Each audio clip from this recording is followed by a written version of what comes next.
What's up, everybody? I'm Coach Tyler with Fencer's Edge, and today we are going to be going over 7 common beginner footwork mistakes and how to correct those mistakes. Fencing is an extremely fast game of just centimeters and milliseconds. If your form is off by just a little bit, that could be the difference between you winning the bout and you losing the bout. So as a beginner, it's really important that you focus on building a really strong fundamental base. So when you are practicing, you're practicing having really good form. If you are just going to practice and you're practicing a lot, but you're doing it with sloppy form, it's going to be really hard to fix those and make those corrections as you progress further in your fencing career. So it's important that you start from a beginner and really focus on building really strong and good form and technique. All right, so let's get started with the first and most common mistake that I see most beginners making when they first start off fencing. And that is they are moving with straight legs, okay? I call it the Tin Man effect, okay? They're just moving and their legs are straight, okay? Now, if you have really straight legs, you are going to be a lot slower. Your steps are not going to be as smooth. You're going to be really choppy, and you're not going to have good balance or speed, okay? Your legs are like springs. They are the things that power you and drive you. And when you're on the strip, you want to be like a fast sports car, really low to the ground. You don't want to be like a big top-heavy semi-truck moving on the strip. You want to be a fast and agile sports car. So you want to get nice and low to the ground. Having this deep knee bend is really going to increase your balance, your speed, and your ability to change directions quickly. If your legs are straight, you are going to lose all of those awesome benefits. So it's really important that you have this deep knee bend. Now, as a beginner, it is sometimes hard to build up that leg strength. That works muscles that you're not really used to in most other sports or just your daily walking around life.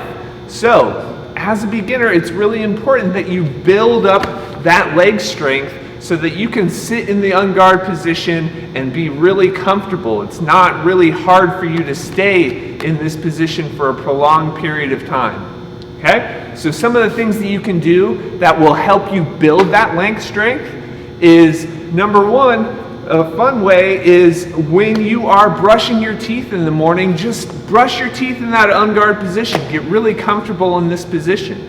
Okay? The other things that you can do are check out my beginner footwork videos. Those are great at building leg strength. You can do squats. There's tons of things that you can do to help build that leg strength, and I highly recommend that you do those things. All right, so the next most common mistake that I see a lot of beginners make is that maybe they start with their knees bent, but as they move, they stand up and down with these legs. So it creates kind of a bouncing up and down effect with their movement, okay? When you are moving in fencing, you want to maintain this level of bent knees, okay? So as you're moving, your upper body should not be bouncing up and down, traveling up and down. So you want to keep these knees bent as you're moving, okay? So if you were to cover up the bottom half of my body, it should look like I'm just moving on one of those escalators, right? I'm just gliding back and forth without that bouncing up and down motion, okay? So keeping those knees bent as you move is really, really crucial. All right, so the next common mistake that I see a lot of beginners make when they're first starting out is they are taking really big steps. When you are taking big steps, that kind of causes you to stand up and down. So if you can make your steps smaller, that will help you keep those knees bent and stay low, okay? Also, like I said in the beginning of the video, fencing is a game of just centimeters, and being able to control the distance is extremely important in fencing. If you are taking really big movements and big steps, it is much harder to control the distance down to that centimeter or inches. So the smaller you step, the more you're going to be able to control the distance between you and your opponent, which is one of the most important things that you can do when fencing. So keep those steps small, don't overreach.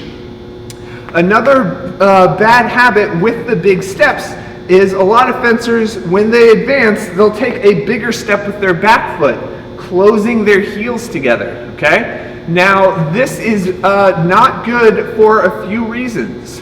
Number one, when your feet come close together, it makes you want to stand up. It's hard to have bent knees and have your heels together, okay?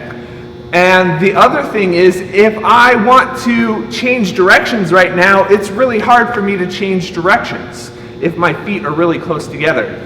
The wider my feet is, the wider my stance is, the more easily I can change directions really quickly and really balanced.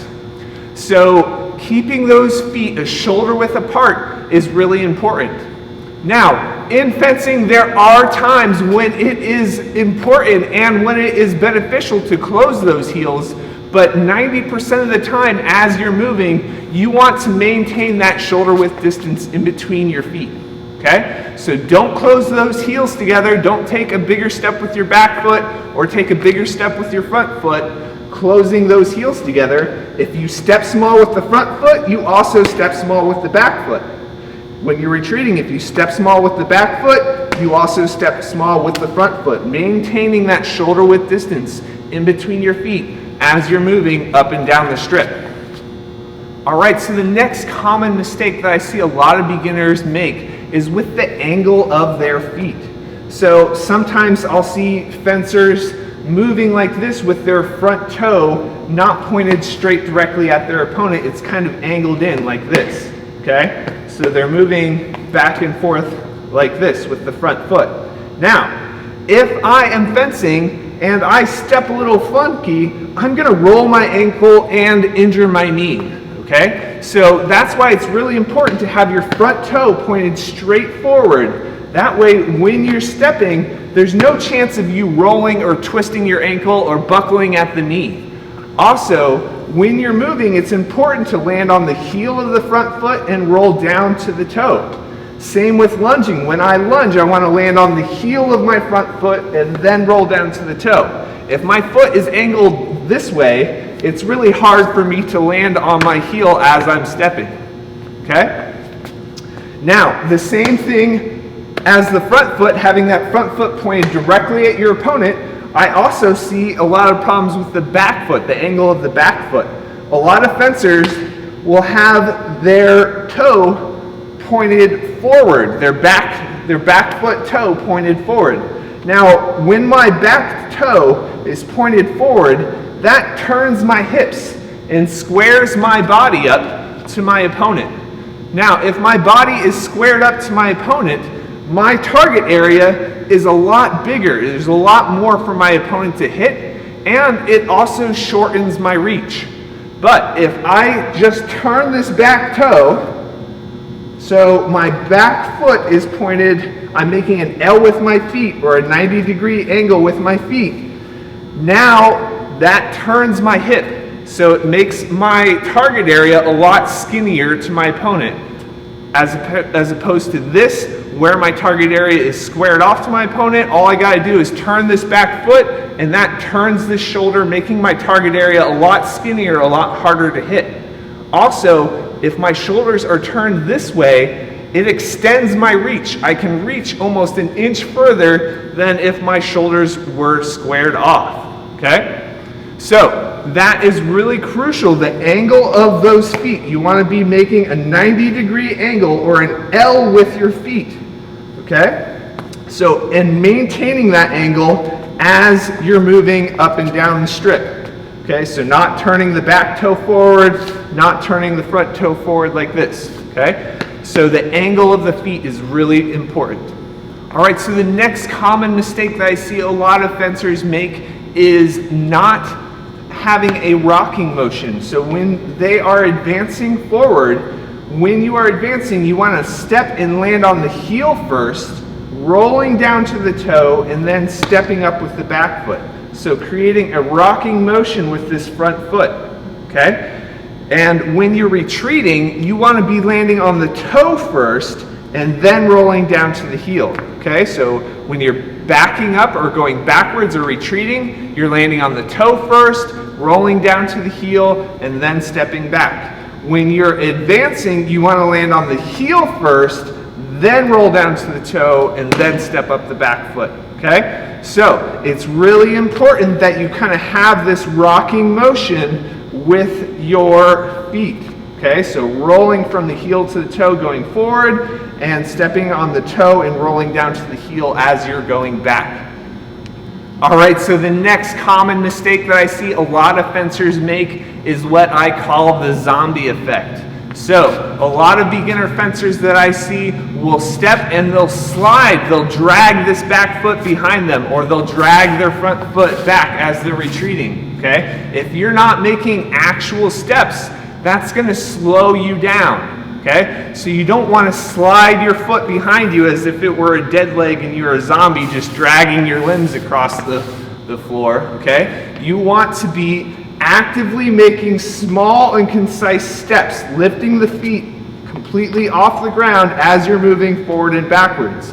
You don't want to slide the foot or drag it behind you as you're moving, okay? This is not proper technique, and it will really slow you down and hinder your progress as you get more and more advanced. So concentrate on making really small steps, lifting those feet all the way off the ground as you're stepping. Now, you don't want to step really big, right? I'm not lifting my feet really high off the ground as I'm moving.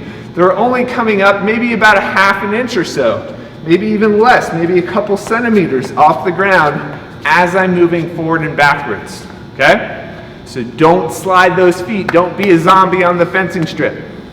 Okay, and so for the last tip of the day, the last mistake that I see a lot of beginners make, there are lots more, but for this video I'm only doing 7, and this one is really important. It has to do with the upper body, okay? Your upper body controls your accuracy of the blade, and it also controls your balance on the strip. If your upper body is not in the proper position, you're gonna have horrible point control, you're gonna miss your target a lot, you're not going to be able to get back if you miss or if you're parried because your body won't be in the correct position to make a counteraction if your first action fails.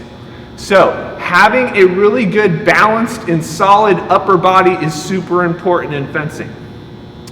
Now the way I like to look at it is when you're in the unguard position, your legs are making up the frame of a house, okay? So my calves make up the walls or the sides of the house, right?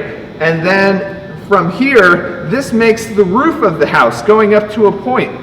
Now you want to picture having your upper body be balanced on the tip of the roof of the house, right? So if my upper body is leaning forward, my body's going to fall off the roof of the house. It's not going to be balanced.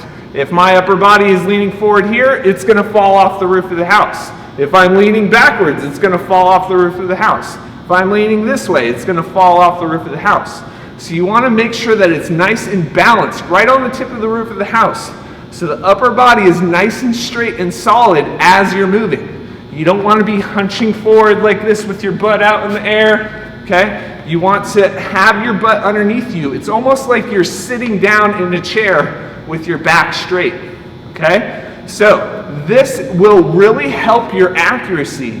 The less your upper body moves, the more accurate you're going to be. If my upper body is moving around a lot, you'll see that it's also moving my hand, okay? And my hand is what's controlling my accuracy. So it's really hard to judge my accuracy if my upper body is doing all this movement or isn't in the proper position.